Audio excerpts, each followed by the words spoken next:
404.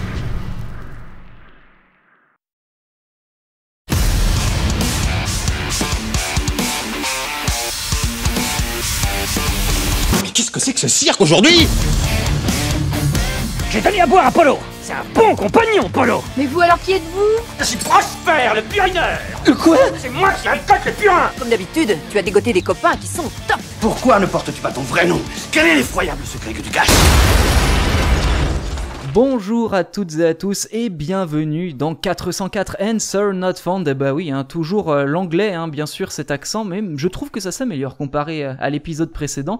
Une chose est sûre, c'est qu'on est réunis à nouveau aujourd'hui afin de pouvoir discuter un petit peu de tout ce qui se fait dans le monde de la création, de la culture pop, ce genre de choses, et on poursuit un petit peu dans le monde zombie, un peu apocalypse, etc. Notamment, vous allez reconnaître le groupe, bien entendu. Si je vous dis Jack l'Éventreur, Frankenstein, vous avez sans doute compris que je voulais parler de Magoyonde. Et donc, Mago Julien Escalas est avec moi. Merci beaucoup Julien de pouvoir prendre ces quelques minutes pour discuter de l'actu de Magoyonde et de la suite. Et surtout, bienvenue dans 404 Answer Not Found. Écoute, merci beaucoup, merci de l'invitation, bonjour à tout le monde. Et puis ça fait plaisir de pouvoir discuter sur une web radio comme ça. Ça fait un petit moment que ça ne m'est pas arrivé. Voilà.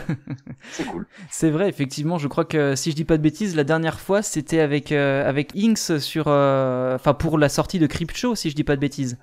Oui, puis on a eu pour la sortie de Crypto aussi, on a fait quelques web radios et autres. Ah oui, évidemment. Mais c'est souvent très court, et donc là de faire des grandes interviews ou autres, c'est toujours sympathique. Enfin, c'est un exercice qui depuis le temps me plaît beaucoup, donc voilà, je suis très content d'être là.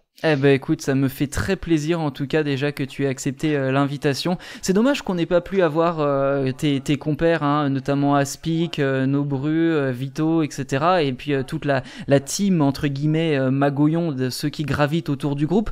Mais je pense que ce n'est que partie remise, et puis on verra évidemment dans un prochain épisode s'il y a possibilité de les inviter. D'ailleurs, comment ça se passe? Tout le monde va bien dans le groupe en ce moment? Tout le monde va bien, la situation est un petit peu particulière, évidemment. Donc voilà, je pense que si ça n'avait pas été en journée et hors confinement, on aurait pu se retrouver à plusieurs derrière un micro, ça aurait été sympa. Évidemment. Mais bon voilà, là c'est une ambiance très très bizarre, que ce soit pour nous en tant que groupe ou que nous en tant que humain et même professionnellement, tout ça, c'est très étonnant, donc voilà. Mais sinon, ça se passe bien.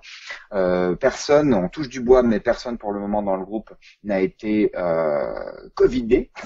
Donc bon, pourvu que ça dure, et surtout si jamais il y a des soucis, que ça ne fasse pas trop de dégâts. Oui, je comprends bien. Voilà. Alors avant de poursuivre, il y en a sans doute quelques-uns qui ne connaissent pas encore Magoyonde, qui ne savent pas vraiment de quoi on parle finalement depuis quelques minutes, depuis le début de cette interview. Comment on peut décrire finalement le style de Magoyonde? Alors, je peux déjà donner quelques petits éléments pour mettre sur la piste. Vous êtes plutôt un groupe de rock, déjà, dans le style, et ensuite vous parlez un peu de zombies et de tout ce qui est culture de l'imaginaire, mais d'horreur finalement. Exactement. Alors même aujourd'hui, on va plus tendre vers le métal. J'ai découvert récemment que notre style musical était le style fusion, parce que fusion des genres. Ah d'accord. Alors, pour moi, la fusion c'était un style de jazz complètement dingue ou autre, mais a priori ça c'est aussi, voilà, on peut parler de style fusion parce que Magoyonde n'a pas un style en particulier. Ça va piocher dans le rock, comme tu l'as dit, dans le métal, dans le jazz, dans les musiques de films. C'est très très varié et très très diversifié. C'est un groupe qui chante en français aussi, et voilà, comme tu l'as dit. Voilà, c'est important, oui. Ouais, c'est important parce que c'est un petit peu on va pas dire la fierté, mais c'est que on essaie de développer quelque chose en français dans le texte. Et tu l'as dit, on parle de zombies, on parle de monstres, on parle de pop culture, on parle de fin du monde. Enfin, voilà, on est plutôt du côté apocalypse. Si on devait situer un petit peu l'univers de Magoyonde, ça se passe un peu dans un monde apocalyptique. Et voilà, on va piocher surtout on va piocher des références dans énormément d'œuvres littéraires, cinématographiques ou autres, et on touche énormément à la pop culture. Et évidemment, on aura l'occasion de revenir un petit peu sur l'univers étendu, si je peux dire ça comme ça, qui se met en place petit à petit, teasing pour les prochaines parties de cette interview. Mais en tout cas, c'est vrai que tu parles de fusion. Mine de rien, il y a quasiment aucun morceau, peut-être, non, en fait, j'allais dire Hector Zam, mais non, où il n'y a pas ni batterie ni guitare finalement. C'est donc quand même un ancrage au rock d'un point de vue, enfin sur la base finalement, même si évidemment depuis quelques titres vous incorporez quand même pas mal effectivement d'autres styles musicaux. Ça a toujours été une espèce de recherche d'ambiance et d'univers. On voit nos chansons comme des mini-histoires, et donc il faut que le thème de la chanson, les paroles et donc l'instrumental qui aille derrière soient cohérents. Et donc si on décide de faire une chanson sur un vampire, on va essayer d'aller chercher dans tous les codes cinématographiques, de musique de film ou autre, ou même d'ambiance qu'on a vu au cinéma ces dernières années, pour faire ressentir cet aspect, voilà, le vieux vampire, ou alors la chanson qui sent un peu la poussière, ou alors une ambiance un peu à la Mad Max dans le désert, ou ce genre de choses.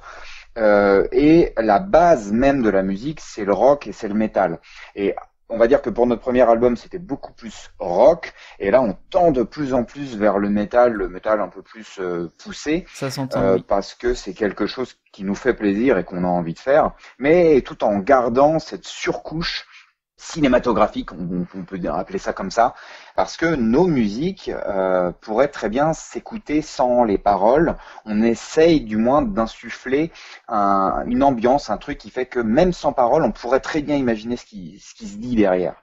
C'est pas évident comme exercice, c'est pas du tout une contrainte, mais c'est quelque chose qui nous tient énormément à cœur, parce que c'est ça qui fait que Magoyonde a sa particularité. Je comprends bien. Alors j'ai plein de questions justement qui me viennent en tête, mais alors juste avant de passer à la suite et du coup de parler de Magoyonde un peu plus en détail, est-ce que tu parles de l'avenir effectivement avec les nouveaux titres, vous allez incorporer du scream, ce qui n'est quand même pas la particularité première de Magoyonde d'hurler comme certains groupes de métal savent le faire. Alors j'ai fait des tests récemment justement alors c'est pas vraiment du screamo, ça c'est plus guttural, c'est très spécial, mais en fait si on fait quelque chose, il faut que ça soit justifié. C'est comme de faire une reprise ou quoi que ce soit, il faut que ça aille avec ce qu'on veut présenter. Donc s'il y en a, c'est parce qu'on va peut-être aborder des personnages qui sont démentiels pour nous, et donc il faut se détacher de l'humain et peut-être aborder des histoires de gros monstres ou de titans ou je ne sais quoi, et là ce sera probablement justifié d'avoir ce genre de choses. Mais comme notre musique est un réel terrain de jeu, honnêtement on se dit pas qu'on va faire ou pas faire, on attend de voir ce qui vient et ce qui tombe, voilà. Peut-être qu'un jour il y en aura. Ça va aussi dépendre de mes capacités à le faire. On a essayé de faire de la parodie de glam metal des années 70 ou autres. J'ai clairement pas la voix pour le faire, mais on est suffisamment de talent, on va dire, dans le groupe pour pouvoir restituer cette ambiance-là, quoi. Mais dès qu'on s'aventure un peu trop de ce qu'on peut faire nous physiquement, ça s'entend et du coup ça marche un peu moins bien. Je comprends. Et question rapide, vous êtes combien de musiciens désormais dans le groupe ? Aujourd'hui on est 4. Ce qui est un petit peu trompeur parce que on a sorti un EP en live là où on était 8, mais c'était vraiment quelque chose de très spécial qu'on a fait pour Halloween. Mais sinon le noyau dur du groupe, on est 4. Vito qui est à la guitare, Aspic qui est à la basse, aux instrumentalisations, au clavier, au mixage et tout ça. Il est partout. Et Nobru qui est à la batterie et moi à la guitare et au chant. Voilà, c'est ce noyau qui depuis 2014 survit et arrive à créer et à maintenir l'univers de Magoyonde tel qu'il est aujourd'hui. Donc voilà, c'est cool que ça marche bien. Alors justement, c'est un nouveau noyau finalement, si je peux dire ça comme ça. Enfin nouveau désormais, il a quand même 6 ans ce noyau, mais avant c'était, il y avait d'autres membres aussi, et surtout c'est à partir de là, c'est avant 2010, vraiment avant 2010 d'ailleurs. Tu vas pouvoir préciser les dates, j'imagine, mais que vous vous êtes mis à développer un peu tout cet imaginaire, justement culture de l'imaginaire et du coup de l'horreur, mais parce que ça vous faisait kiffer justement d'être dans ce milieu-là de films un peu d'horreur, zombies, etc. Et avant d'ailleurs, c'était un peu plus des chansons humoristiques, même si aujourd'hui c'est plus sophistiqué. Oui, c'est venu. Alors je vais pas répondre pour les autres parce que en fait pour moi c'est venu naturellement, même si on s'est cherché pendant très longtemps.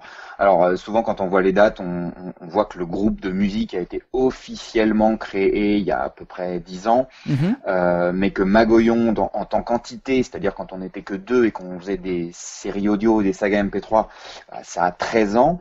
Et en fait on a commencé les sagas MP3 avant, mais bon, l'histoire, les débuts de Magoyonde sont très très lents et il s'est passé plein de choses.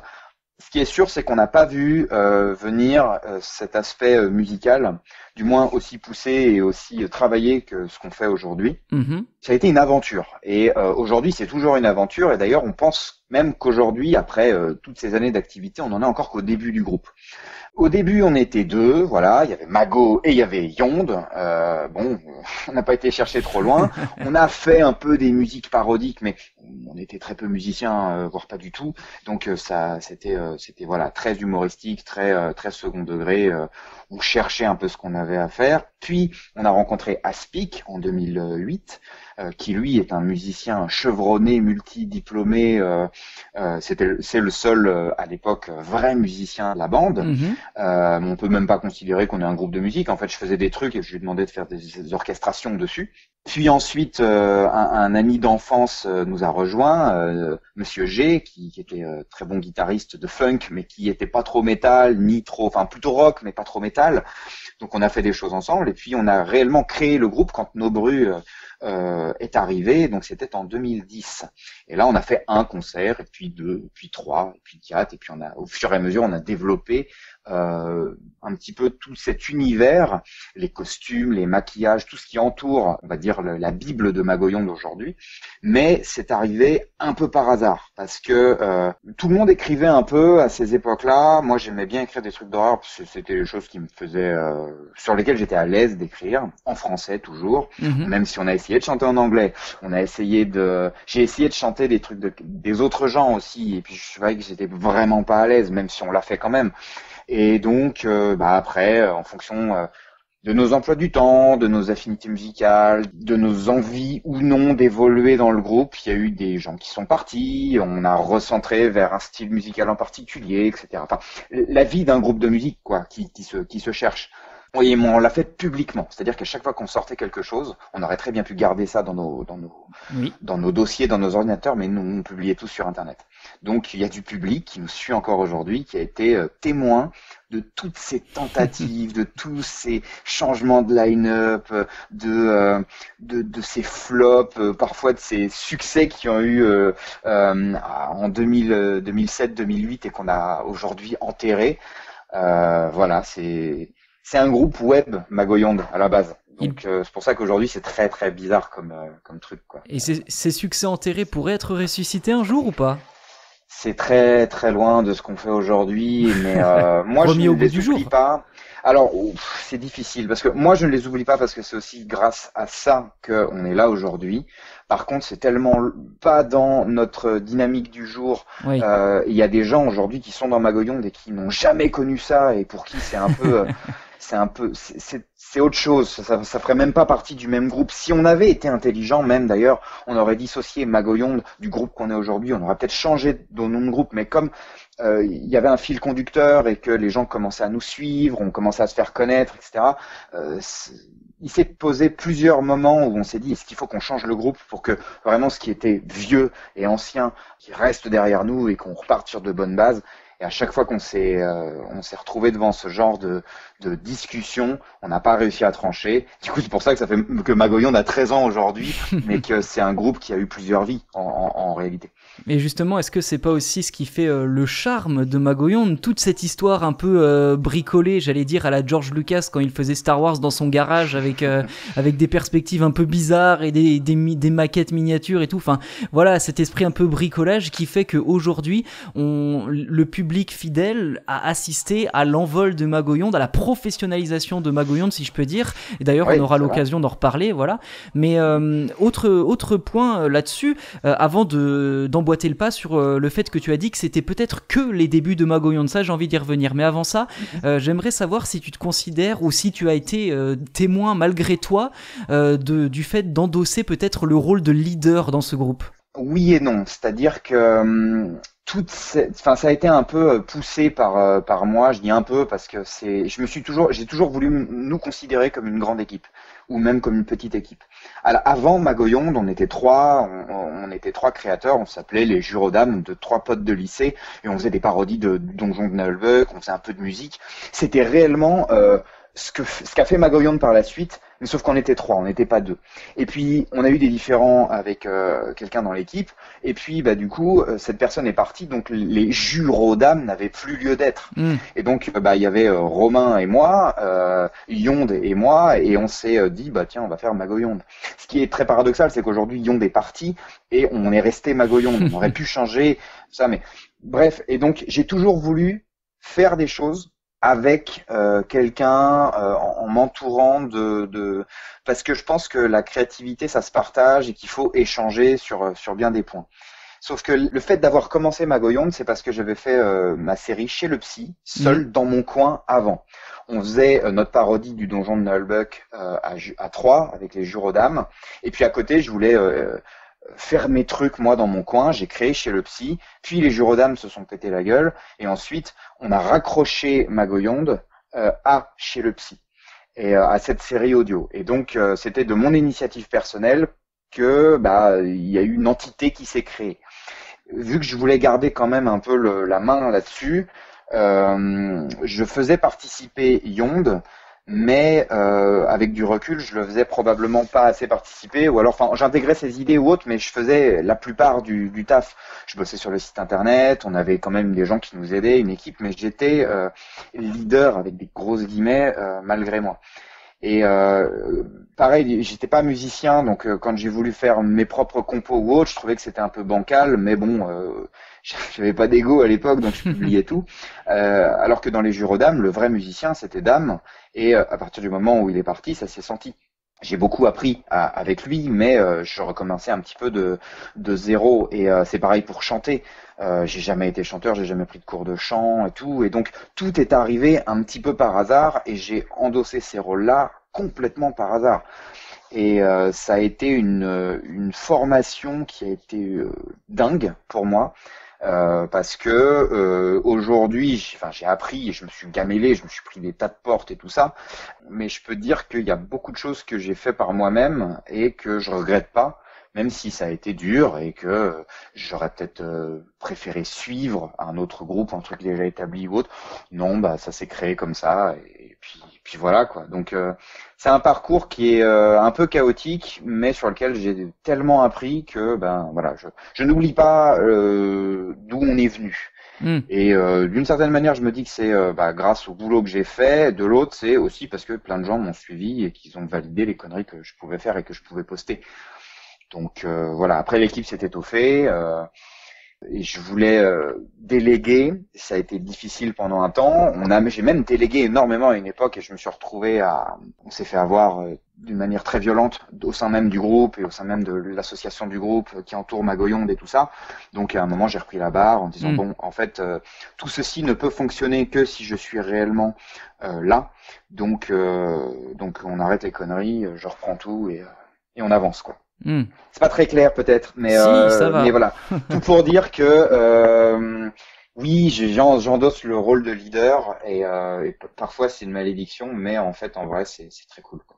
Ouais, je comprends bien. Mais alors justement, c'est un point que sans doute les gens ne connaissent pas, et peut-être que, alors je te pose la question, mais si tu n'as pas envie d'y répondre, tu es totalement libre aussi. Finalement, qu'est-ce qui s'est passé? Pourquoi Magoyonde s'est fait avoir quand t'as décidé de déléguer à ce moment-là? C'est toujours pareil en fait avec tous ces trucs sur internet. On croit connaître les gens, on croit. Enfin, moi, j'avais envie de lâcher un peu du lest parce que je faisais tout. On est à quelle époque là quand on parle de cette On est histoire? entre 2014 et 2016 à peu D'accord. près. Magoyonde a sorti son premier album Pandemia en 2012. On est à peu près 5 ou 6 musiciens dans le groupe et il y a le boulot qui prend et tout, donc ça nous prend du temps. Et moi je me dis je vais contacter des gens qui nous suivent ou avec qui je croyais avoir confiance pour gérer aussi avec moi les réseaux sociaux, le site internet, l'association qu'il y a autour du groupe, puisque le groupe, comme tu l'as dit, est semi-professionnel. Du coup, on a quelque chose qui nous encadre et qui nous permet de récupérer des cachets, de vendre des éléments sur notre site internet pour pouvoir nous financer. Après, je me suis rendu compte relativement vite, donc on a écarté les personnes en question. Et puis surtout, on s'est rendu compte que d'avoir une grande équipe, ça faisait pas forcément avancer, ça nous a ralenti même. Parce que pendant 2 ans, à part faire quelques concerts, on n'a rien fait, on n'a même pas créé. Et donc, c'est bien beau d'être grand, mais ça aide pas forcément à aller loin. Donc, voilà.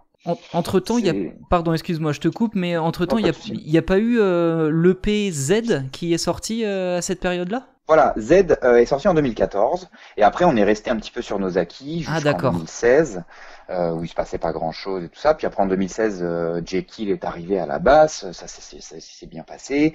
Et je me suis peut-être un peu planté dans les dates du coup, parce que je crois que c'est en 2018, en toute amitié, on a remercié Jekyll parce qu'on tournait un peu en rond dans le groupe. Il fallait qu'on se reprenne en main. On n'était plus à l'aise. En tout cas, la période de fiasco, on va dire, s'est passée entre 2014 et 2018. Ça, j'en parle relativement peu. Voilà. Et entre-temps, vraiment, il y a eu des années où il ne se passait plus rien au sein du groupe et il nous fallait un second souffle. Et il nous fallait créer à nouveau. Et donc voilà. Et après, ça a eu toute une inertie qui a permis de créer Cryptshow dans de très très bonnes conditions. Bien sûr. Et de faire un financement participatif, de voir que les gens ne nous avaient pas oubliés ou autre. Et comme il y a eu 7 ans entre notre premier album et notre deuxième album, et qu'en 7 ans il s'est passé un revirement complet du groupe plusieurs fois, c'est pour ça que je dis que ça a été une aventure et que pour nous, Cryptshow, Z a posé des bases, mais Cryptshow est vraiment le premier album où je pense qu'on est 100% content de son contenu, quoi. Je comprends bien. Mais alors justement, désormais, il y a eu Cryptshow. Encore une fois, on va y revenir, mais pour suivre l'ordre que j'avais essayé d'établir. Bien sûr. Il n'y a pas de souci. Mais c'est pour revenir sur ce que tu disais, que c'est le début finalement de Magoyonde. Alors on le rappelle, Magoyonde à la base c'est toi et ton ami Yonde, et c'était il y a 13 ans, donc Magoyonde c'est le début vraiment sans être le début, mais alors c'est le début de quoi finalement désormais là tout de suite Magoyonde? Là c'est je pense le début de l'envol du groupe. D'accord. On a de plus en plus de gens qui parlent de nous, de plus en plus de gens qui nous écoutent, qui nous découvrent. On a essayé plein de choses ces dernières années et là on sent vraiment qu'il y a un truc qui part. C'est je pense dû à Cryptshow, au fait que pendant toutes ces années on a travaillé et que du coup on a une image aujourd'hui qui présente probablement un peu mieux que le groupe qui se cherche, le groupe des débuts. Voilà, alors c'est absolument pas, le début de Magoyonde, parce que les tout débuts, c'est de la saga MP3, puis ça a été la saga MP3 et le groupe de musique. Maintenant, c'est essentiellement le groupe de musique. On voit qu'on est programmé, enfin, pas dans cette période-là, mais qu'on est un peu plus programmé, que les gens nous prennent beaucoup plus au sérieux aussi. Et ça, c'est important puisque c'est ce que tout groupe de musique souhaite, je pense, à un moment, au bout de X années à bourlinguer, c'est d'avoir une certaine reconnaissance, mais surtout de pouvoir toucher un peu plus de monde. Et donc voilà pourquoi je pense que c'est les débuts. Des débuts fantastiques, parce que si je dis pas de bêtises, tu me corriges si je me trompe, mais j'avais cru lire en suivant votre actualité que Magoyonde allait être prévu pour le Hellfest. C'était censé être le cas. Non, c'est délicat. C'est-à-dire que d'accord. Ça fait partie en fait de ce renouveau du groupe où on travaille avec un attaché de presse depuis 1 an et demi à peu près. D'accord. Un an même. Et cet attaché de presse nous a dégoté un accès VIP pour aller au Hellfest et surtout pour faire une journée presse avec plein de du coup de presse c'est la subtilité. métal. Voilà, et donc on est invité au Hellfest pour faire des interviews et parler de nous. D'accord. Ce qui est une chance folle. Ah bah oui, on a eu l'occasion de le faire au Hard Rock Café à Paris. C'était tout nouveau pour nous.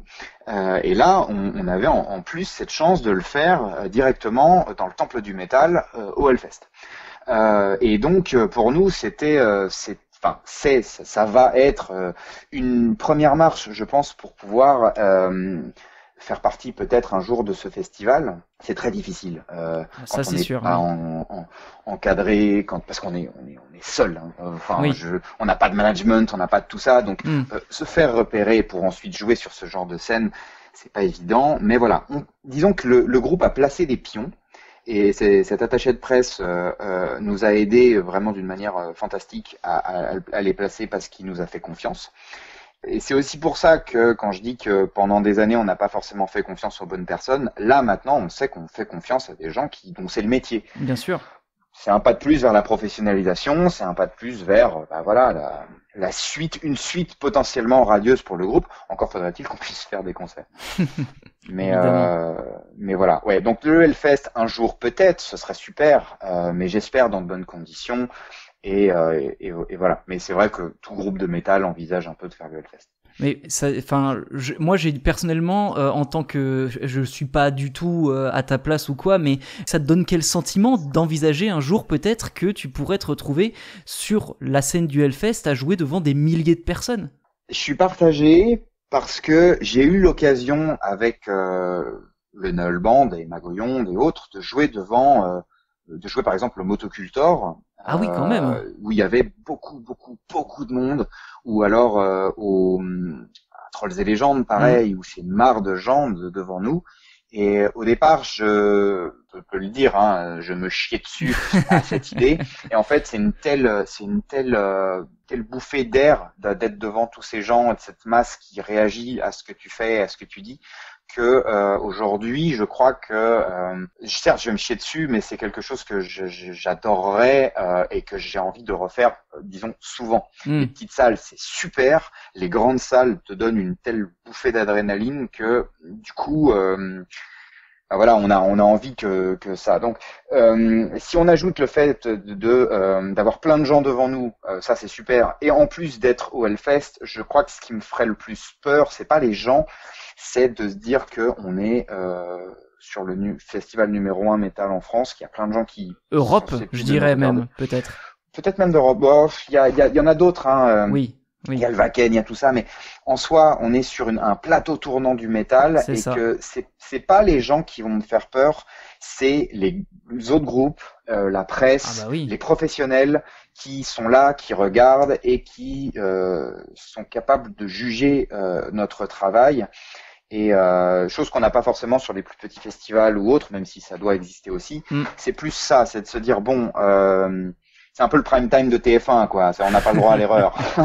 Voilà, alors qu'on peut aller faire plein de festivals et plein de choses et tester. Mais quand on est au Hellfest, on n'a plus envie de tester, on a envie juste d'être bon, quoi. Donc c'est un peu comme ça que je vois les choses. Après, si ça se trouve, on fera jamais le Hellfest et j'aurai jamais l'occasion de confirmer ou non ma pensée. C'est bien d'avoir des objectifs et c'est aussi pour ça que je dis que c'est le début. C'est qu'on a encore plein d'objectifs avec le groupe. Et le Hellfest en est un, mais c'est pas un objectif immédiat. Parce que si on joue au Hellfest et qu'après on fait plus rien, ce serait sympa, mais ce serait dommage. Ce serait peut-être un tremplin aussi, parce que mine de rien, ce serait un palier de franchi, très clairement, j'imagine, pour le groupe. Et puis aussi, dernière petite question fantasy avant de revenir un peu plus dans du concret, te dire que tu fais peut-être une première partie de Dropkick Murphys, Rammstein, ce genre de groupe, là encore, c'est peut-être davantage de pression que tu peux te mettre toi-même, alors que finalement, t'y es pas, quand tu y penses peut-être. Oui.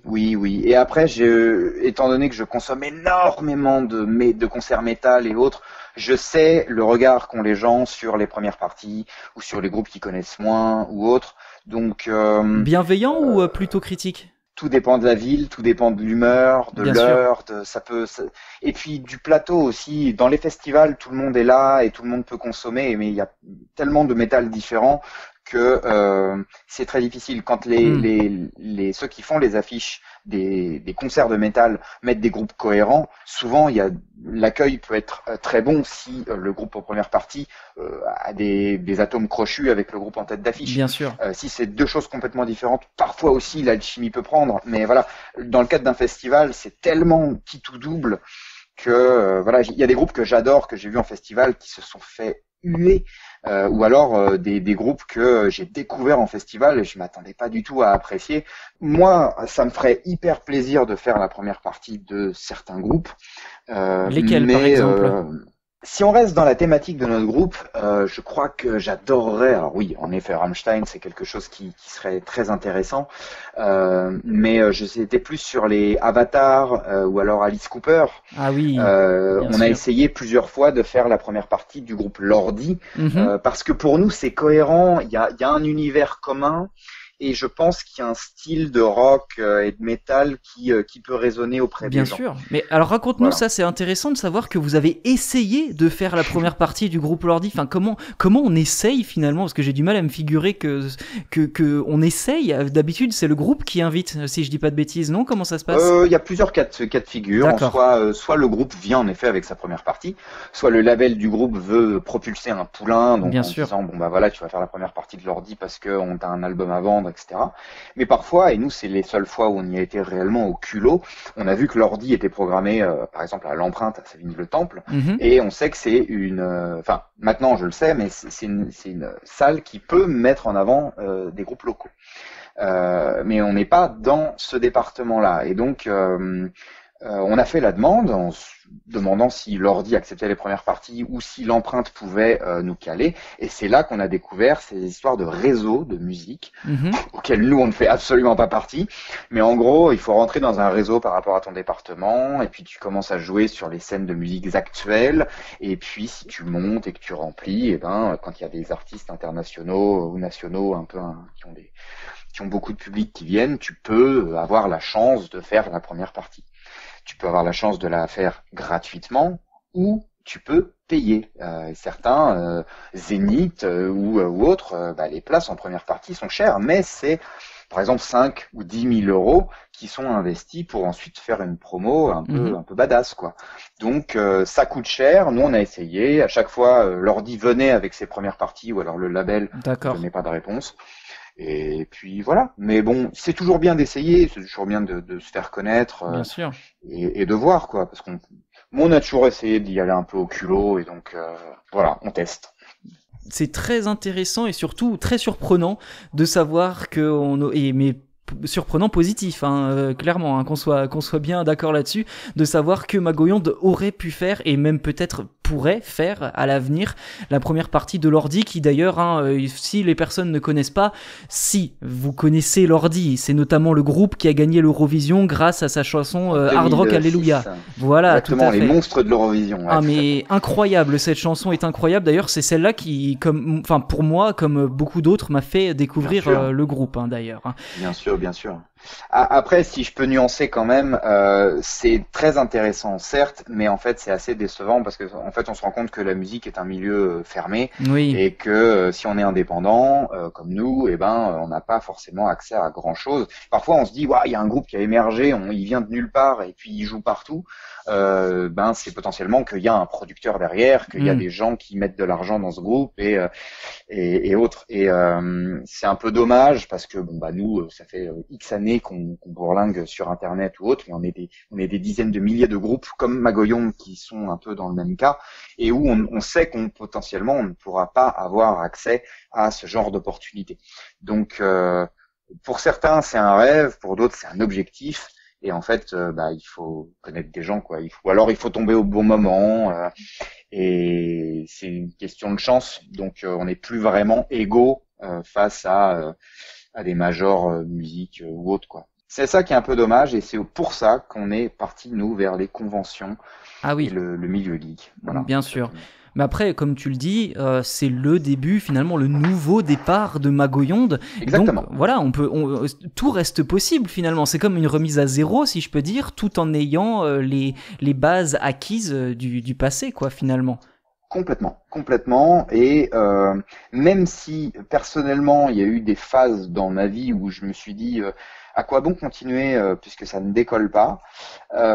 Aujourd'hui, même si de temps en temps ce sentiment revient, puisqu'il y a une espèce de sentiment d'injustice par rapport à tout ça qu'on peut ressentir un petit peu de temps en temps en cas de coup de blues ou cas de coup dur au sein même du groupe, de se dire que ça bouge quand même et que on est quand même un peu plus loin que certains autres groupes où on a déjà accompli tout ce qu'on a pu faire là, et ça permet de continuer. Ça permet de continuer. Mais je comprends tout à fait les groupes qui décident d'arrêter au bout de 5-6 ans parce que ça n'a pas été plus loin pour eux, quoi.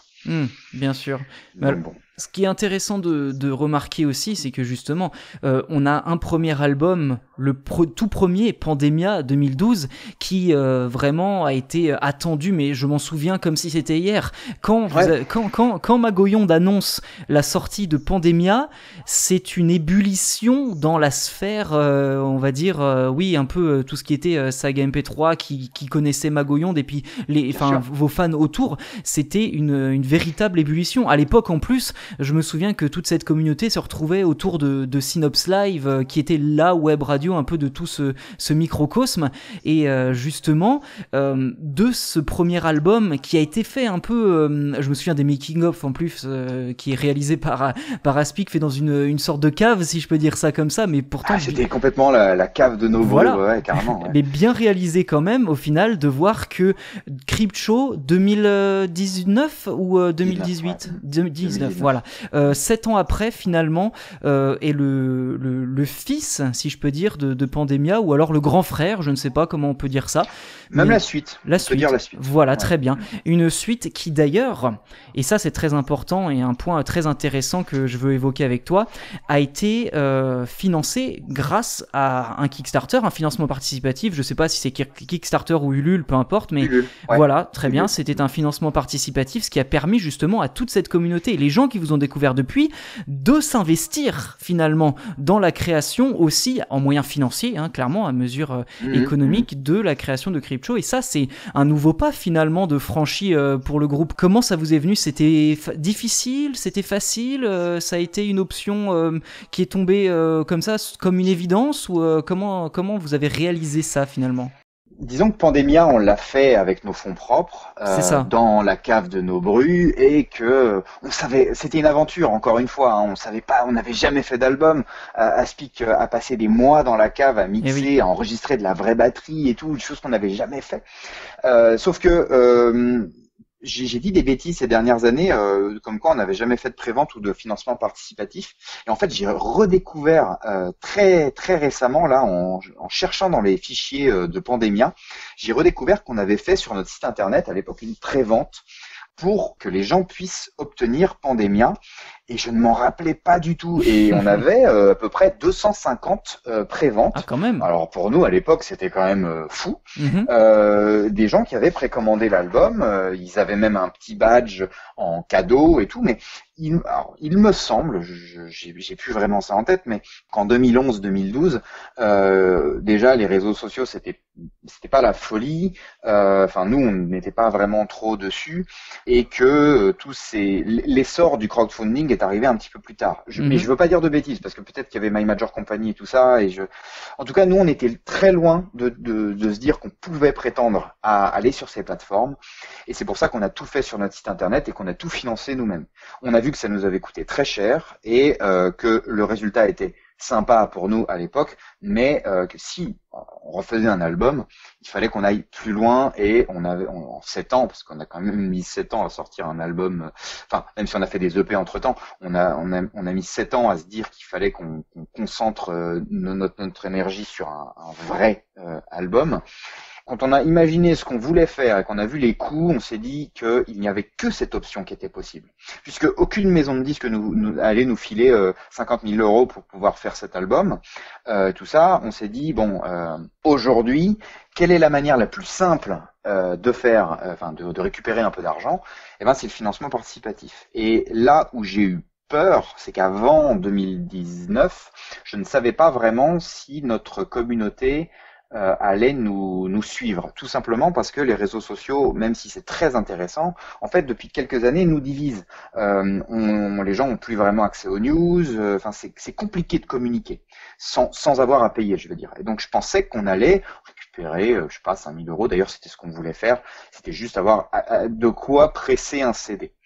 Et la communauté a été au rendez-vous, les copains ont été au rendez-vous, puisqu'en fait, des gens ont parlé de nous qui ont un peu d'influence et tout, et on a pu récupérer une somme de 20 000 euros pour faire cet album, qui est devenu un double album plus vinyle.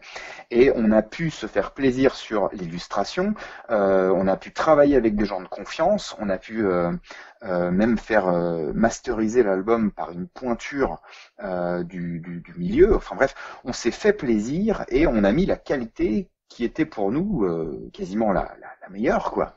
Et ça n'aurait absolument pas pu se faire sans l'aide des gens, tout simplement. On a été surpris de voir qu'on était on était suivi, et l'après Cryptshow a été très intéressant aussi, puisque plein de gens se sont dit, ah mais en fait c'est pas si pourri ce que vous faites. Il y a plein de gens qui ont découvert Magoyonde entre 2012, entre notre premier album et Cryptshow, et qui avaient entendu le son, qui n'avaient pas accroché au délire ou autre, et qui sont revenus vers nous après en se disant, ah mais j'ai peut-être pas accroché au style de votre premier album parce qu'il est un peu roots. Mais là, il y a quelque chose, et ça nous a surpris, et ça nous surprend encore. Aujourd'hui, on a, je pense, quasiment tous les jours ou tous les 2 jours des commentaires qui vont dans notre sens, mais ça n'a été possible qu'avec les gens. Et là, on sait tout de suite que si on refait un 3e album, on passera par Ulule pour garder le contrôle total sur notre univers et nos créations, quoi. Mais alors justement, c'est là encore, c'est très intéressant de voir que justement dans Pandemia a été développé l'univers, on va dire, du bout des lèvres quand même s'il est assumé, mais on peut ne pas l'avoir compris comme ça, en tout cas quand on est auditeur du premier coup, l'univers de Magoyondeville, même si c'est expliqué très clairement dans Death Train.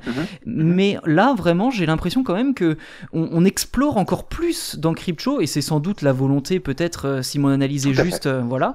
Avec ce premier chapiteau des supplices, un peu comme le cirque à l'entrée du village, puis après le manoir, lui aussi un peu en retrait de Zach Trash, le magasin des suicides, le petit magasin de quartier qui est juste à côté, bah tiens, suicider, si vous voulez vous suicider, c'est là où ça se passe. Et puis après vous continuez évidemment avec tout un tas d'autres chansons qu'on peut citer aussi, et puis notamment celles qui reprennent des mythes, notamment le croque-mitaine, ou encore aussi un délire de votre part, c'est le pudding à l'arsenic, ça aussi, parce que là encore c'est vrai que on sait que c'est dans Astérix Mission Cléopâtre, mais vous l'avez repris à votre sauce et vous l'avez mis en version métal, donc c'est assez drôle quand même de voir ça. Mais Cryptshow finalement ça ouvre la porte à pas mal d'autres choses en fait. Je me rends compte que c'est une voie royale vers des tas de créations possibles. C'est ce que tu t'es dit aussi avec les membres du groupe ou pas à la fin quand vous avez sorti l'album? Oui, et c'est déjà ce que je me suis dit quand on a fait Pandemia. Aujourd'hui, Pandemia c'est un peu la base de la maison et c'est là où on pose l'univers, tu l'as dit, dès la première chanson, dès le Death Train, on quitte notre vie actuelle et on arrive dans cet univers post-apocalyptique, comme Harry Potter qui prend le train, le Poudlard Express, et qui débarque dans le monde fantastique d'Harry Potter, de toute cette magie et tout, sauf que nous, il y a des morts un peu partout. Et j'ai pas eu ce ressenti sur Pandemia, puisque il y avait cette idée d'une histoire, d'un voyage un peu initiatique. On arrive, il y a l'Aurore Motel, on a déjà des lieux. Et lorsqu'on s'est mis à l'écriture de Z, donc en 2014, on voulait étoffer l'univers, mais partir plus loin, aller voir un peu plus loin. Et quand on a continué de faire des petites chansons, le pudding à l'arsenic et tout ça, moi, ma volonté était de me dire, est-ce que ça peut être cohérent dans notre univers? Et quand on a fait Cryptshow, on n'a pas fait comme pour Pandemia où on a voulu mettre une histoire où on a un début, un milieu et une fin, puisque c'est ce que ça dit. Hein. Pandemia, c'est au départ on part dans cet univers, puis ensuite on a l'attaque, on découvre cette histoire de zombies, et à la fin on découvre qu'en fait ça va être la fin du monde. Et là, Cryptshow, on est dans la fin du monde, et c'est un terrain de jeu fantastique parce qu'on peut à la fois traiter, comme tu l'as dit, de petits commerces de quartier, comme de catastrophes monstrueuses qui vont se passer ou qui se sont passées ou autres. Ça nous a permis de poser l'univers, et maintenant on a, c'est un peu une bible dans lequel on va pouvoir créer, qui balise l'univers et qui nous permet d'aller où on veut, puisqu'on va piocher dans n'importe quelle référence de la pop culture pour pouvoir l'agrémenter. À la fois même on pourrait créer nos propres monstres ou autres, hein, comme on l'a fait, mais c'est ça. Et là on va aller où on veut. Et c'est là où il faut qu'on fasse attention, c'est qu'il faut pas qu'on se parodie nous-mêmes, mais ça laisse assez d'opportunités pour pouvoir faire au moins pas mal d'autres albums, voire même des albums concept, encore plus concept que ce qu'on fait. Mais bon, voilà, après il faut qu'on se pose et qu'on réfléchisse. Alors justement, ça j'imagine que depuis l'an dernier, vous l'avez sans doute déjà un peu fait, cette réflexion, vous l'avez déjà entamée. C'est quoi finalement la suite, question toute simple, à Cryptshow et à l'avenir de Magoyonde au niveau de la création? On en a encore parlé un petit peu cet après-midi, on a des projets de nouvelles chansons qui sont dans la continuité de Cryptshow, et à la fois on aimerait bien faire un album où... Si je voyais ça de la manière de Google Maps, par exemple, Pandemia, on est sur un bout de ville. Si on dézoome un peu, Cryptshow, on est sur un petit patelin. Et peut-être que du coup, le prochain album, on va devoir dézoomer encore un peu pour pouvoir aller voir plus grand. J'aime cette idée de l'univers qui s'étend au fur et à mesure de nos chansons. Donc, je peux pas vraiment te dire où ça ira, mais on va voir les choses encore plus grandes. Et ce qui sera super drôle d'ailleurs de confronter, je ne sais pas moi, un truc planétaire à une petite histoire d'un mec à qui il arrive une connerie ou je ne sais quoi. Enfin voilà, c'est toujours là-dessus que j'aime bien jouer aussi, de jouer avec un peu l'absurdité de certaines situations. Et puis de toute façon ce qui se passe en ce moment sur la planète nous donne tellement d'idées ou autres que bon. Enfin voilà, je pense qu'on peut faire un peu ce qu'on veut. Il faut juste que le concept soit bon. On refera pas un double album tout de suite. Si on refait un album prochainement, ce sera un album plus raisonnable, parce que ça permettra de ne pas mettre 7 ans entre deux opus, c'est quand même important. Mais je pense aussi que c'est intéressant de créer sur une période donnée, ce qu'on a fait pour Pandemia, ce qu'on a fait pour Cryptshow. Ça permet de synthétiser les idées du moment, et puis ensuite on va avancer comme ça et on va avancer dans nos histoires période par période. Bien sûr. Et ça peut devenir une vraie histoire à terme sur je sais pas combien d'albums si on n'arrête pas avant. Ça peut devenir une histoire très intéressante à suivre. Alors justement, la prochaine échéance pour Magoyonde, quelle est-elle? Peut-être Noël, on sait pas trop. Ça, encore une fois, la période actuelle, on compose très bien quand on est ensemble et la période actuelle ne nous permet pas de faire ça convenablement. Donc on va voir. Peut-être la fin d'année ou début d'année prochaine. En tout cas, on a vraiment envie de se relancer dans un album.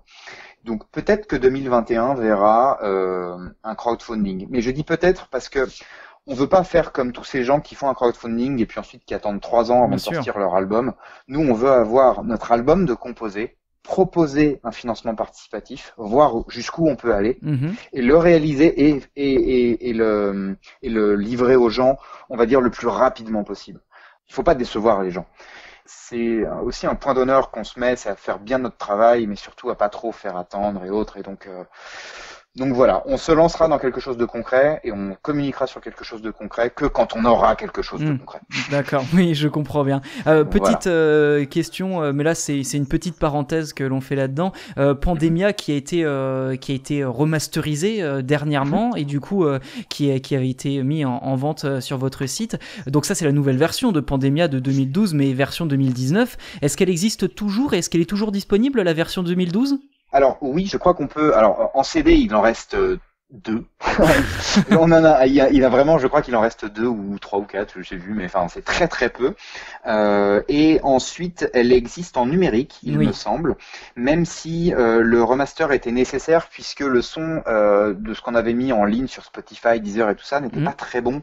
Donc elle existe, oui, mais il n'est pas souhaitable que les gens l'écoutent puisque c'est aussi cette version-là qui nous a valu quelques commentaires un petit peu dommages par rapport à la qualité du son ou autre. Même si le remaster n'est pas, on n'a pas tout remasterisé à 100%, on a vraiment repris les morceaux de l'époque qu'on a un peu pimpé, on va dire. mais voilà, en 2016, on a fait un premier remaster très léger pour la réédition du CD. Et ensuite, là, on a refait un remaster pour la version Deluxe qui a un peu plus de couilles, on va dire. Mais c'est difficile pour nous de...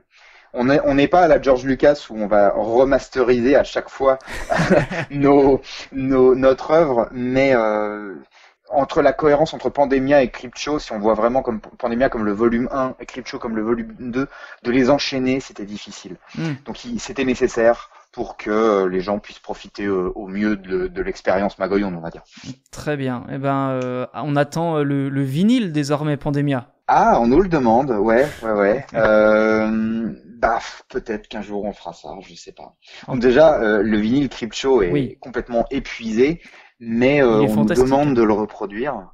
Tu l'as ? Ah oui, je l'ai. J'ai tout pris moi de Magoyon, clairement. Ah, c'est super cool. Alors je sors un peu de mon rôle entre guillemets pour cette petite entrevue, mais moi je suis un fanboy complet. Je me souviens quand ma sœur m'a offert le premier Pandemia, j'avais je devais avoir j'avais 16 ans du coup, je crois, si c'est en 2012, bah ouais, c'est ça, j'avais 16 ans, donc clairement non, c'est je l'ai poncé, mais je me demande s'il est peut-être même pas rayé à force de passer dans le lecteur. Enfin bon, bref. Mais oui, j'ai absolument tout. Cool. Il est vraiment très beau. Donc j'encourage tous les gens qui ne l'ont pas à se le procurer dès qu'il sera, du coup, je le comprends bien, réimpressé, reproduit. Repressé, voilà. Oui, Cryptshow est très beau et si on fait un repressage, on va essayer de represser tout le CD parce qu'on a dû faire une sélection de morceaux parce que sur un vinyle, on ne peut pas tout mettre. Il aurait fallu faire 2 vinyles et le prix de fabrication des vinyles est tellement élevé comparé au CD normal qu'on a dû faire un choix et on a fait le choix de mettre sur vinyle les chansons qui nous paraissaient le plus aptes à être sur un vinyle. Celles où on se dit, on a envie d'entendre des crapotements dessus, des petits cette ambiance vinyle qui est présente sur le croque-mitaine, qui est présente sur le chapiteau des supplices, tout ça se prête à ce format, alors que les chansons un peu plus métal modernes, on s'est dit que c'était bien de l'avoir, mais que sur CD. En tout cas, si on refait un repressage, on essaiera d'avoir la totalité de Cryptshow dessus. Ça voudra dire 2 vinyles. Et donc, potentiellement un prix élevé. Ce qui nous embête toujours un peu parce que on n'aime pas saigner les gens. Mais bon, quand on n'a pas le choix, voilà. Après, encore une fois, vous ne saignez pas les gens, c'est les gens qui décident finalement de faire ça parce qu'ils ont envie à la fois d'avoir l'objet, mais aussi d'encourager l'initiative. Alors oui, ça, beaucoup de gens nous l'ont dit, mais depuis nos débuts, depuis qu'on a fait des t-shirts en 2010, j'ai toujours eu cette envie de ne pas faire de trop grosses marges sur le merchandising pour que les gens qui nous suivent et que tous les porte-monnaies puissent s'y retrouver. Je suis déjà allé à des concerts où ma grosse frustration était que j'avais pas envie d'acheter un t-shirt à 50 €, même si ça soutient, même si machin et tout. Je suis d'accord, aujourd'hui, plein de groupes font leur argent, font leur business sur la vente de produits dérivés. Ouais. Et nous, j'ai pas envie qu'on fasse ça. Donc, on réfléchit toujours au meilleur rapport qualité-prix et à ne pas faire des produits dérivés ou des choses trop chères. Donc voilà, parce que ce serait dommage aussi que nous on investisse beaucoup d'argent qui pourrait nous servir à développer plein de projets dans quelque chose qui ne se vendra pas, par exemple. Voilà, donc on n'en est pas encore au point où on peut se dire ah, ben on va sortir ce bout de machin, on va le vendre 50 balles et puis on va récupérer plein de thunes. C'est pas du tout dans l'idée du groupe aujourd'hui. Mais alors justement, tu parles de merchandising, de goodies, ce genre de choses. Je suis l'heureux propriétaire de la chambre numéro 79. Du coup, je sais même plus où elle se situe, ma chambre 79. Tu vois, j'ai un gros trou de mémoire. Si je dois y aller à cet hôtel, ça risque d'être compliqué. C'est l'Aurore Motel, non? C'est ça ou pas? C'est l'Aurore Motel. Oui, voilà. Fait, autant pour moi. Mais il n'y a pas de souci. Mais justement, ces goodies-là, les clés notamment, qu'on peut voir un peu partout, je pense que vous devez être très fiers de ça parce qu'elles tournent partout, je les vois partout moi sur les réseaux, donc c'est vraiment chouette. Mais tout ça finalement, même le petit bout de tissu de la veuve de Zach Trash, etc. Alors vous les produisez comment? C'est plutôt, alors là c'est juste une question pour rentrer un peu dans les secrets finalement de la production de merchandising. Bien mais sûr. ça se produit comment? C'est des artisans locaux qui les font? Ça vous est venu comment d'ailleurs de proposer ça? Parce que c'est ultra original, très clairement, j'ai jamais vu ça ailleurs moi. Eh ben moi aussi, ça me fait plaisir que les gens le remarquent et ça me fait extrêmement plaisir de voir les retours sur la qualité des goodies qu'on a produits dernièrement. Ah oui, très beau par exemple. C'est d'une volonté de faire plaisir aux gens pour Halloween et de nous réinventer un petit peu dans cette période compliquée. Ça faisait un moment que, alors moi je suis un très grand fan d'Harry Potter par exemple, ou tous ces univers complexes, le Seigneur des Anneaux, Star Wars, tout ça, j'aime beaucoup. Et bon, faut pas se mentir, le produit dérivé fait partie inhérente de l'univers. Bien sûr. Et étant graphiste, c'est quelque chose qui m'a toujours plu, d'avoir des éditions limitées, des choses comme ça. Enfin voilà, j'ai toujours adoré voir comment c'était fait, voir le niveau de détail et autres. Et on a toujours voulu dans Magoyonde produire des choses, disons, de qualité, puisque Nobru est graphiste aussi, directeur artistique comme moi, et on a Vito est chef opérateur. Enfin, on a tous une sensibilité artistique et visuelle. Et je vais pas tourner autour du pot. En septembre, je suis allé à Disney et on était dans une période donc entre les deux confinements et il y avait personne dans le parc. Et j'ai pris le temps de regarder. J'adore Disney, ça m'inspire beaucoup.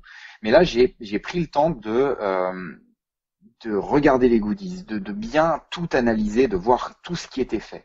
Et ça m'a donné des idées et je me suis dit pourquoi ne pas faire un ticket de train de notre univers, un ticket de train du Deathstream, un ticket de Vegas Zombie pour accéder, en fait, de rendre matériel des choses de notre univers, des choses qu'on ne peut trouver que dans nos chansons. Et donc c'était un exercice de style pour moi, juste en tant que graphiste. Et puis en fait j'ai posté des petits aperçus sur mon Instagram. Et j'ai vu qu'il y avait une hype qui se faisait ressentir, les gens posaient des questions ou autres. Et puis j'en ai parlé avec le groupe et voilà. Et donc on a fait appel pour les porte-clés de l'Aurore Motel à un artisan, une artisan d'ailleurs. Je sais même pas si on peut dire une artisane, je sais pas trop comment on dit. Bref, une personne avec qui j'ai échangé là-dessus parce que cette idée de porte-clés, ça fait très longtemps que je l'avais. J'ai contacté des tas de sociétés où on était, c'était des grosses boîtes, des trucs qui étaient faits en Chine et tout ça, et rien ne me convenait. Et à un moment, je suis allé sur Google, j'ai pris le site internet. Je vais pas dire le plus moche parce que ce serait pas très gentil pour la personne, mais j'ai pris celui qui m'inspirait le fait que derrière il y avait un vrai humain, voilà, et quelqu'un qui aime l'artisanat, voilà, pour parler bien. Et on a parlé pendant une demi-heure. La personne a été hyper réceptive au projet, et c'est ça que j'aime aussi, c'est pouvoir échanger et du coup on l'a fait bosser, mais on l'a fait bosser 3 fois plus que ce qu'on avait imaginé, puisqu'à la base on était parti que sur 100 porte-clés gravés, et au final on en est aujourd'hui à 400 ou 500. Les porte-clés sont partis en moins de 24 heures. La première salve, je l'ai rappelé le lendemain en lui disant il y en a plus. Elle m'a dit mais comment on fait? On en refait. Enfin voilà. Et pendant 10 jours, on s'avait régulièrement au téléphone et j'arrêtais pas de l'appeler en lui disant je suis désolé, mais on est encore sold out. Voilà, donc c'est quelque chose qui est dingue parce que c'était un énorme pari pour nous de proposer aux gens des produits dérivés qui sont inédits, qui ont rarement été faits, alors, sauf dans des éditions super collector et surtout à un prix qui est très bas. Donc moi je suis très content que ça ait plu. Je suis très content du retour, du résultat des goodies. Ça c'est beau et ça donne envie d'en faire encore plus. Donc si on refait des choses, ce sera dans le cadre d'un crowdfunding maintenant pour que les gens aient vraiment de belles contreparties.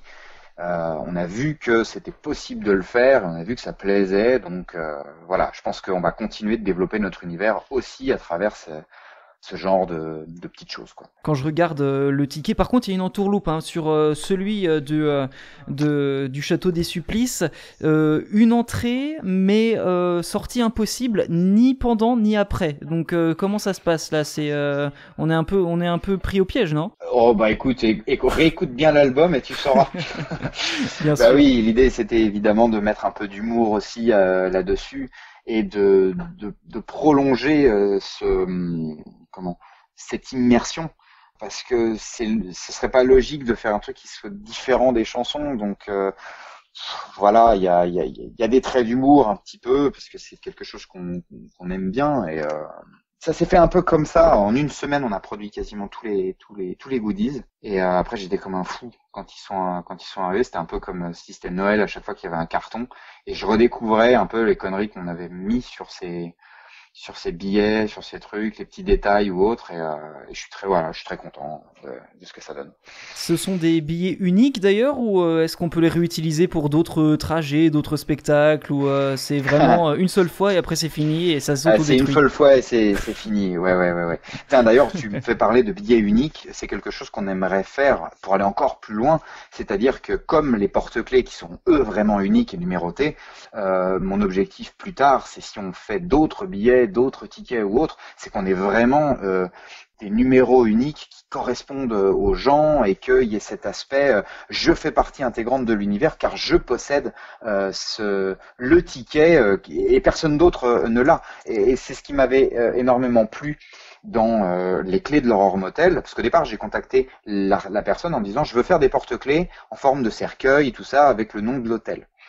Et puis elle m'a dit tout ce qu'il était possible de faire avec ces imprimantes, ces gravures laser. Et je posais la question, je dis mais est-ce que ce serait possible d'avoir 100 numéros différents ? Et quand elle m'a dit oui, j'ai vu toutes les possibilités qui pouvaient s'offrir à nous. Et je me suis dit mais c'est dingue parce que c'est quelque chose qui coûterait tellement cher vu que moi mon métier, je suis en lien avec des sociétés qui font ce genre de choses, qui font de la personnalisation et qui sont hors de prix. Et je me suis dit que ça pouvait être accessible à notre public pour quasiment rien. Je dis quasiment rien parce que ça coûte quand même un petit peu, mais voilà. Et là, c'est fou parce que ce qui moi m'intéresse, c'est d'apporter des nouvelles choses aux gens et de faire plaisir. Donc bon, voilà quoi. C'est très très beau en tout cas, et d'ailleurs là je suis en train de voir, j'avais complètement oublié que qu'on avait le poinçon Zam du coup, la mascotte de Magoyonde sur les clés, et je suis très fier d'avoir cette clé 79 qui, je ne sais pas si c'est un hasard, est le numéro de mon département à voir avec la personne qui a préparé mon colis. Enfin voilà. Oui, parce que sur les clés numérotées, il y a vraiment eu la distribution est réellement aléatoire. C'est trop compliqué parce que si moi je veux la 72, oui mais elle a déjà été vendue. Ah comment je fais ? C'était aléatoire alors ? Alors tout est aléatoire. Oui, là tu as reçu la 79, mais honnêtement parce qu'elle a été mise dans le colis et c'est complètement et c'est dingue ça parce qu'il y a plein de gens qui nous ont envoyé des messages en disant mais c'est trop bien parce que c'est l'année de naissance de ma mère et tout. Et en fait il y a cette capacité qu'a le cerveau humain à recouper des informations qui n'étaient pas du tout destinées à être. Enfin, c'est très drôle et du coup on a eu plein de messages qui disaient mais comment vous avez su que, et en fait on n'en sait rien parce que c'est le hasard. Voilà. Et le hasard fait bien les choses. Voilà, le hasard fait tout à fait bien les choses. On a sorti pour les 13 ans du coup de Magoyonde Centre de Création des clés VIP. Donc là par contre on avait des noms, on avait les clés des chambres de Jafar, de Ursula, de Sauron, de Dark Vador, etc. Et là on permettait aux gens de choisir dans une liste les chambres spéciales qu'ils voulaient. C'était sympa, mais c'était encore plus de boulot parce que du coup c'est pas évident de préparer des colis comme ça et autres. Ça a énormément plu aux gens aussi, on en a plus du tout. D'ailleurs, je crois que tout est parti en trois jours, un truc comme ça. Et là, on est de retour sur des clés numérotées distribuées aléatoirement. Mais bon, ça me fait plaisir de voir qu'on est déjà au 2e étage de l'Aurore Motel, qu'il y ait je sais plus combien de clés dehors, quoi. Voilà, il y a beaucoup de gens aujourd'hui qui ont leur chambre à l'Aurore Motel, et ça c'est fantastique. Mais l'Aurore Motel, ce sera le futur, on va dire, Magoyonde Center, pour reprendre la comparaison avec le Rockefeller Center, avec ses nombreuses tours, voilà. Oui. C'est l'idée. On va essayer de créer des choses de développer l'univers sur des nouvelles chansons, mais là, je sais pas, c'était l'Aurore Motel, disons que c'est très relié à Pandemia, et même si on a envie de pousser un peu plus Creepshow, là, ça se prêtait bien. Donc, si on crée de nouvelles choses, je pense qu'on essaiera de rendre les nouvelles chansons bien plus attractives aussi en termes de lieux ou autres. C'était un test, l'Aurore Motel. Oui. Sauf que c'est un test qui a extrêmement bien marché.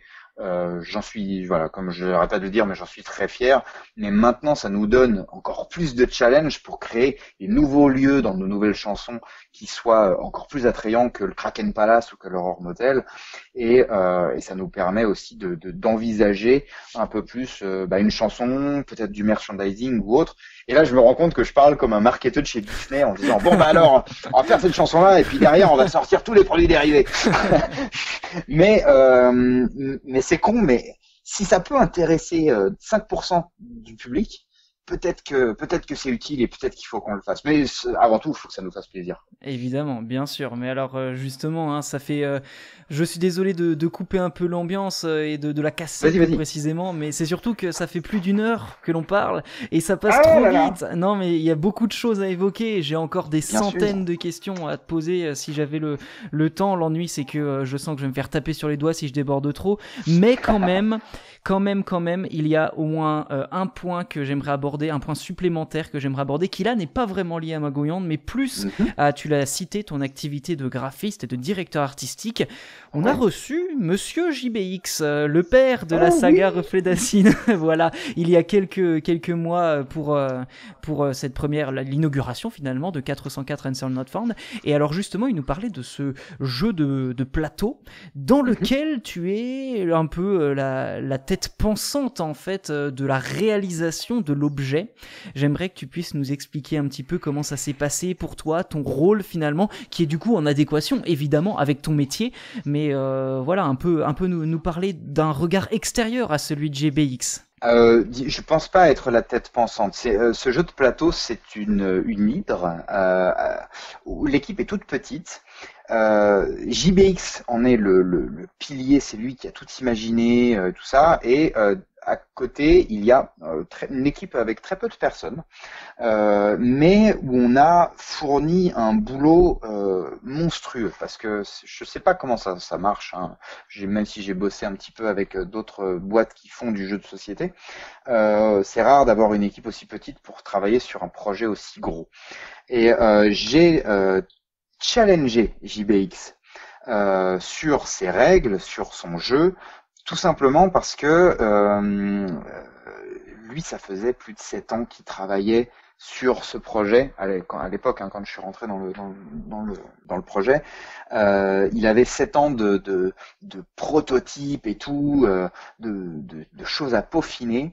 Et moi, mon rôle était, en tant que directeur artistique et graphiste, de faire que déjà graphiquement ça soit cohérent, mais comme j'allais aussi m'occuper des règles et que j'allais m'occuper de pas mal d'aspects visuels en relation avec ce que lui avait dans la tête, c'était hyper important que ça soit clair, concis, qu'il n'y ait plus d'interrogation, qu'il n'y ait plus d'hésitation et autres.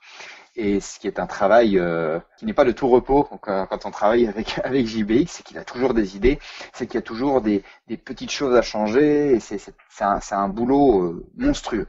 Mais je suis très content d'avoir fait partie de cette aventure et qu'il m'ait fait confiance, parce que c'est très rare de travailler autant de temps sur un projet et de travailler sur autant de choses à la fois, parce que là enfin, je sais plus combien il y a de cartes dans le jeu de plateau.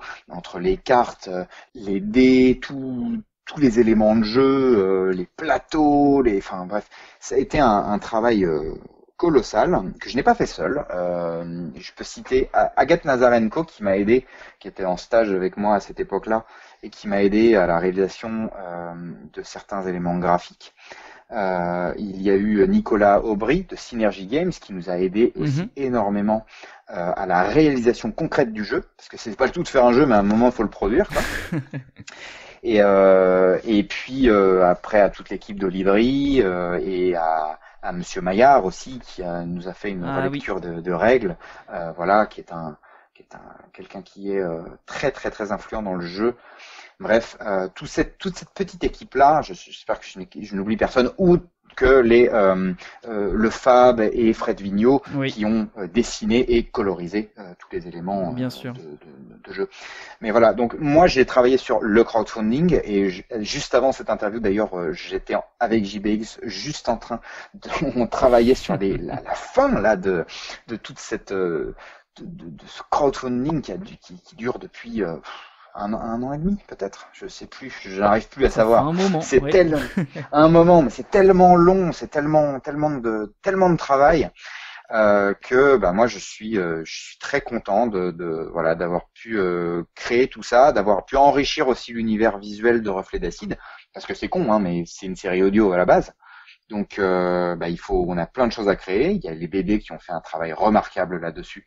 Mais là, il fallait allier les codes du jeu de plateau, les codes du jeu de rôle, les codes de la BD et une nouveauté qui est cet assemblage. Et ça n'a pas été de tout repos, mais ça a toujours été très constructif. Je suis aussi très content qu'ils aient accepté mes propositions graphiques, et j'espère aussi que les joueurs profiteront de tout ça dans de bonnes conditions et qu'on n'a pas oublié quelque chose ou alors qu'on n'a pas rendu le tout trop complexe. C'est un jeu qui est dense, c'est un jeu qui n'est pas facile, qui n'est pas donné à tout le monde, mais bon, une fois qu'on se penche là-dessus, je pense qu'il y a de très bonnes heures de jeu qui sont à prévoir. Et surtout que, si je dis pas de bêtises, là, c'est pas un projet dans lequel tu t'es lancé en tant que copain ou ami, bénévole, etc. Non, c'est vraiment professionnel et surtout, c'est dans ton activité professionnelle. Alors, pour pas tourner autour du pot, très clairement, c'est un projet qui t'a permis d'être rémunéré, j'espère. En alliant un peu passion oui, tout à fait. Et professionnel. Travailler plus de 2 ans et demi sur un projet comme ça, sans être rémunéré, c'est difficile. Après, ça, la partie rémunération, elle ne regarde que JBX et moi, mais je veux dire par là que c'est sur ce genre de gros projet comme ça, qui est un projet au long cours.